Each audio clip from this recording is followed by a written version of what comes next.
Universitas Muhammadiyah Sukabumi, Fakultas Ilmu Sosial, Program Studi Administrasi Bisnis, kelas non reguler dengan NIM 23308210003. Di sini saya berkaitan dengan tugas UAS Pendidikan Pancasila dengan dosen pengampu Ibu Eriska.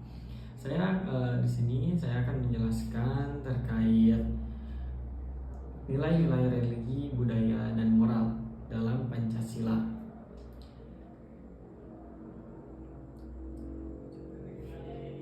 Nilai religi atau nilai kerohanian sendiri adalah salah satu nilai yang begitu penting dalam kehidupan manusia. Bahkan dalam Pancasila, tepatnya sila ke-1 juga memiliki makna yang berhubungan dengan nilai religius. Nilai religius secara sederhana merupakan suatu nilai yang berhubungan dengan kehidupan keagamaan serta memiliki sifat suci dan dapat dijadikan suatu pedoman untuk tingkah laku dalam ranah agama untuk pihak yang bersangkutan. Penting bagi kita untuk lebih tahu lagi akan nilai agama, baik itu secara umum maupun dilihat dari sudut pandang sila pertama Pancasila. Nilai pada dasarnya tidak menghakimi apakah sebuah perilaku tertentu dianggap benar maupun salah. Namun, nilai lebih mengarahkan perilaku dan pertimbangan yang akan dilakukan oleh seseorang. Sebuah tindakan akan dianggap jika sesuai dengan norma,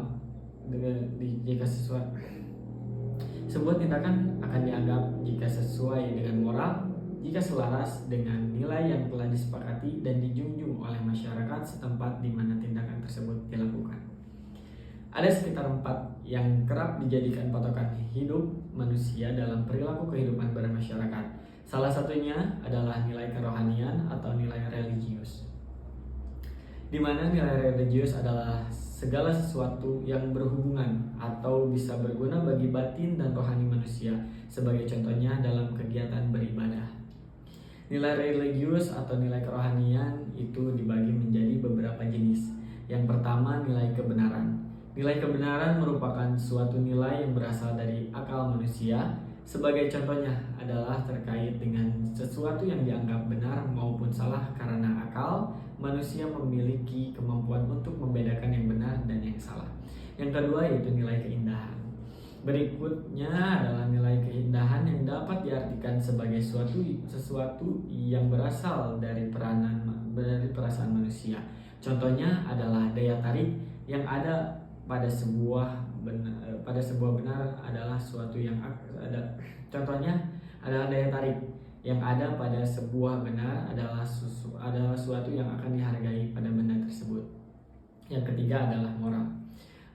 Moral adalah sebuah nilai yang berasal dari unsur kehendak manusia. Nilai moral juga memiliki hubungan erat dengan perilaku manusia terhadap penilaian yang nantinya akan dianggap baik atau buruk, mulia atau hina menurut tatanan yang ada di dalam kelompok sosial tersebut.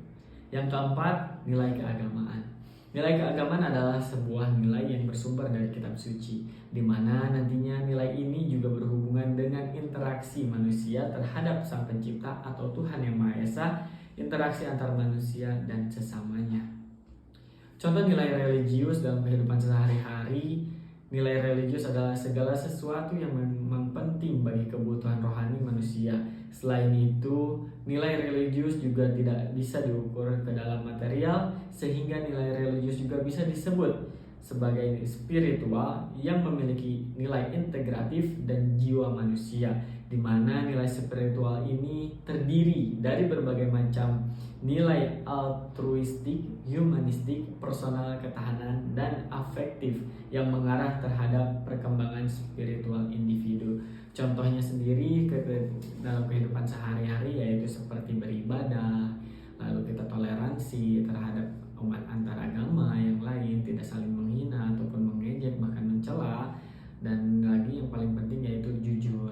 Jujur sendiri itu bisa masuk dalam nilai religi. Karena apa? Karena itu muncul dalam hati kita, muncul dalam jiwa kita.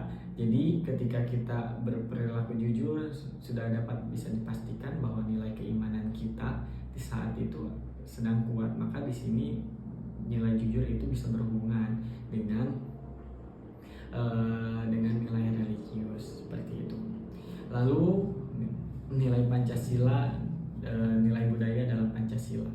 Pancasila sendiri merupakan nilai-nilai luhur yang digali dari budaya bangsa di Nusantara dan memiliki nilai dasar kehidupan manusia yang diakui secara universal dan berlaku sepanjang zaman. Nilai-nilai luhur tersebut merupakan hasil kontemplasi dan perenungan panjang Insinyur Soekarno yang didasarkan pada pemahaman dinamika geopolitik bumi Nusantara secara utuh. Bahwasanya dasar negara Pancasila merupakan ideologi, pandangan, dan falsafah hidup yang harus dipedomi bangsa Indonesia dalam menjalani kehidupan bermasyarakat, berbangsa, dan bernegara. Lalu bagaimana nilai-nilai Pancasila dalam bidang sosial budaya? Bentuk perwujudan nilai-nilai Pancasila dalam bidang sosial budaya yang sampai sekarang masih hidup di masyarakat Indonesia seperti gotong royong, musyawarah mufakat, menciptakan lingkungan rukun, adil, dan harmonis.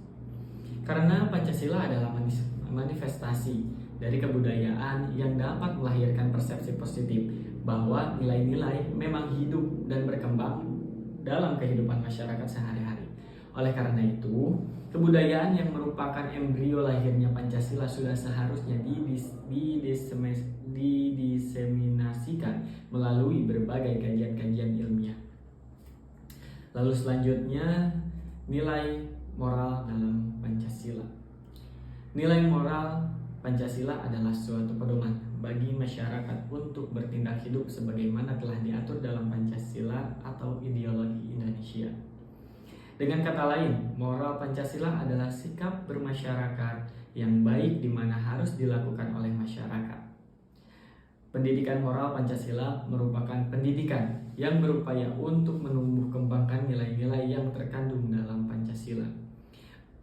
Pengajarnya menitik beratkan pada penghayatan dan pengalaman butir-butir Pancasila, 36 butir Pancasila, sebagaimana termuat dalam TAP MPR RI nomor 2/MPR/1978 tentang pedoman penghayatan dan pengalaman Pancasila atau Eka Prasetya Pancarya. Butir Pancasila merupakan petunjuk-petunjuk nyata dan jelas wujud pengalaman Pancasila, yakni pengalaman sila ke-1, ketuhanan yang Maha Esa. Di dalamnya yaitu percaya dan takwa kepada Tuhan yang Maha Esa sesuai dengan agama dan kepercayaan masing-masing menurut dasar kemanusiaan yang adil dan beradab. Selanjutnya, menghormati dan bekerja sama antar pemeluk agama dan penganut-penganut kepercayaan yang berbeda-beda sehingga terbina kerukunan hidup. Selanjutnya yaitu saling menghormati kebebasan menjalankan ibadah sesuai dengan agama dan kepercayaannya.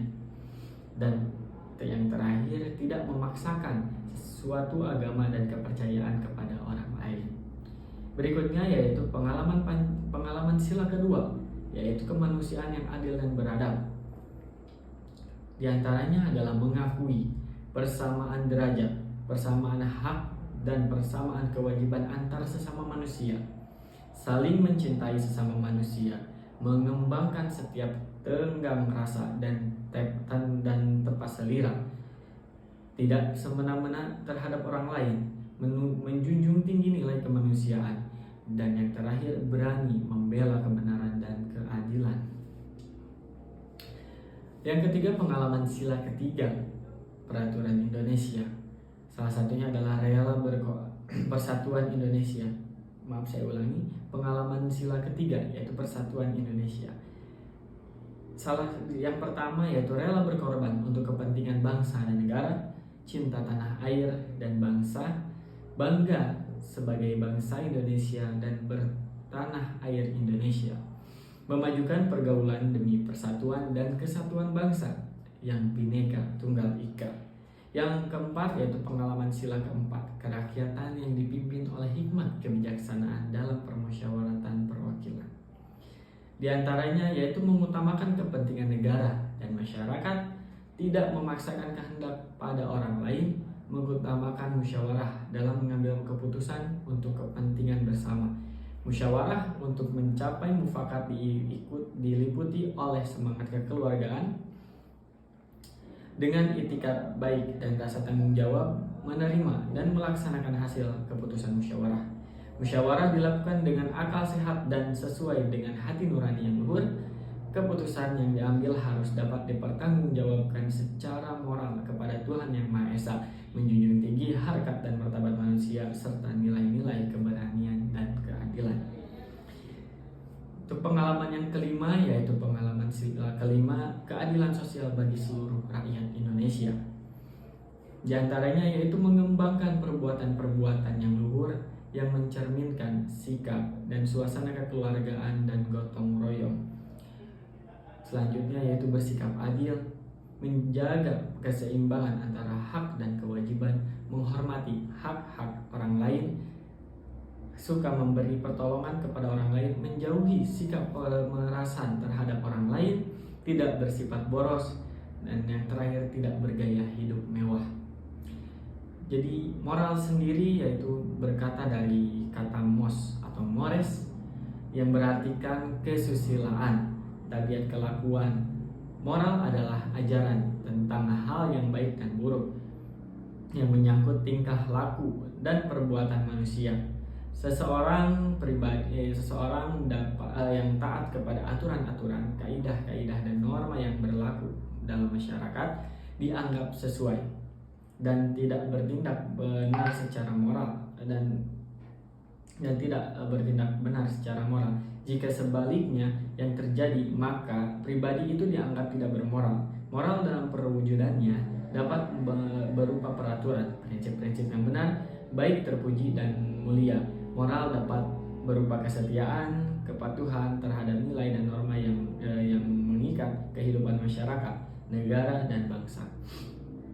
Sebagaimana nilai dan norma moral dapat dibedakan seperti moral ketuhanan atau agama, moral filsafat, moral etika, moral hukum, moral ilmu, dan sebagainya. Nilai, norma, dan moral secara bersama mengatur kehidupan masyarakat dalam berbagai aspeknya. Jadi kesimpulannya adalah bahwa kita sebagai warga negara Indonesia sudah seharusnya mematuhi aturan yang jelas adanya di negara kita yang dijadikan sebagai dasar negara kita, yaitu Pancasila, agar hidup kita lebih teratur, terarah, sehingga dapat menciptakan pribadi yang baik, lingkungan yang aman dan nyaman. Jadi kita sebagai warga negara Indonesia itu wajib sekali mengikuti aturan yang sudah ada di negara ini, karena itu bukan tentang siapa mereka, tentang untuk siapa, itu untuk diri kita sendiri, untuk negeri kita sendiri, untuk menciptakan keamanan dan kenyamanan di negeri kita antar sesama umat, itu mau berbeda ras, agama, bangsa, itu semuanya aman di negara ini. Maka dari itu, marilah kita sebagai warga negara yang baik harus mengikuti aturan-aturan yang jelas adanya di negara ini supaya hidup kita lebih baik ke depannya. Mungkin sekian yang dapat saya sampaikan, kurangnya saya mohon maaf. Terima kasih. Wabillahi taufiq wal hidayah. Wassalamualaikum.